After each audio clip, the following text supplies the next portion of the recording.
నమస్తే welcome to yo-yo TV. ఏపీలో assembly ఎన్నికల వేడి మొదలైంది. పక్క రాష్ట్రమైన తెలంగాణ ఎన్నికల ప్రభావం ఏపీలో స్పష్టంగా కనిపిస్తోంది. దీంతో అధికార పార్టీ అలర్ట్ అయింది. అయితే ఏడాది ముందు నుంచి నియోజకవర్గాల్లో లీడర్ల గ్రాఫ్ పై సీఎం జగన్ సర్వే చేయించారు. ప్రస్తుతం ఆ నివేదికలు జగన్ వద్దే ఉన్నాయి. వాటి ఆధారంగానే టికెట్ల కేటాయింపు ఉండనున్నట్లు తెలుస్తోంది. ఇప్పటికే గెలిచే అవకాశం లేని 85 మందిని పక్కన పెట్టనున్నట్లు రాజకీయ వర్గాల్లో ప్రచారం జరుగుతోంది. అంతేకాకుండా మరికొంతమంది మంత్రులు, ఎమ్మెల్యేలకు స్థానచలనం కల్పిస్తోంది. ఇప్పటికే రాష్ట్ర వ్యాప్తంగా 11 మంది అభ్యర్థులను మార్చింది. ఇలా మార్పులు జాబితా కూడా 80 వరకు ఉండవచ్చని ప్రచారం జరుగుతోంది. ఈ నేపథ్యంలో 2 ఎంపీలను మార్చుతూ కీలక నిర్ణయం తీసుకున్నట్లు తెలుస్తోంది. వారిని అసెంబ్లీ స్థానాలకు పంపించాలని భావిస్తున్నట్లు సమాచారం. ఇప్పటికే 11 మంది అభ్యర్థుల మార్పుతో జగన్ సంచలనం సృష్టించారు.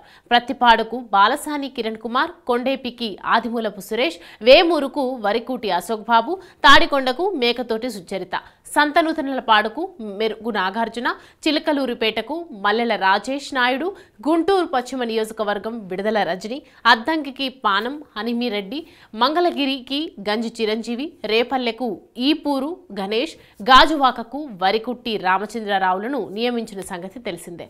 ఇప్పుడు రెండో జాబితా సిద్ధమవుతున్నట్లు సమాచారం. 2 ఎంపీలతో పాటు ఓ మంత్రి పేరు ఇందులో ఉన్నట్లు తెలుస్తోంది.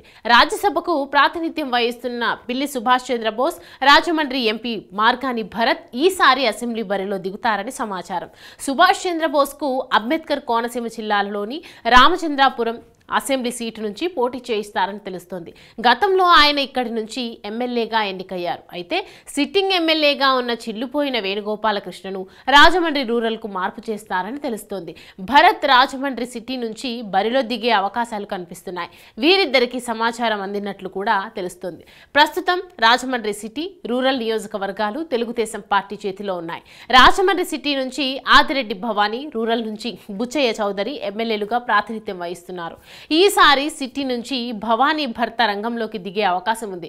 అయితే జనసేనతో పొత్తు ఉండడంతో ఈ 2 నియోజకవర్గాలు టీడీపీ ఖాతాలో పడే అవకాశం ఉంది. ఈ నేపథ్యంలోనే వైసీపీ పావులు కదుపుతోంది. ఎలాగైనా ఆ నియోజకవర్గాల్లో పట్టు కోసం ఆరాటపడుతోంది.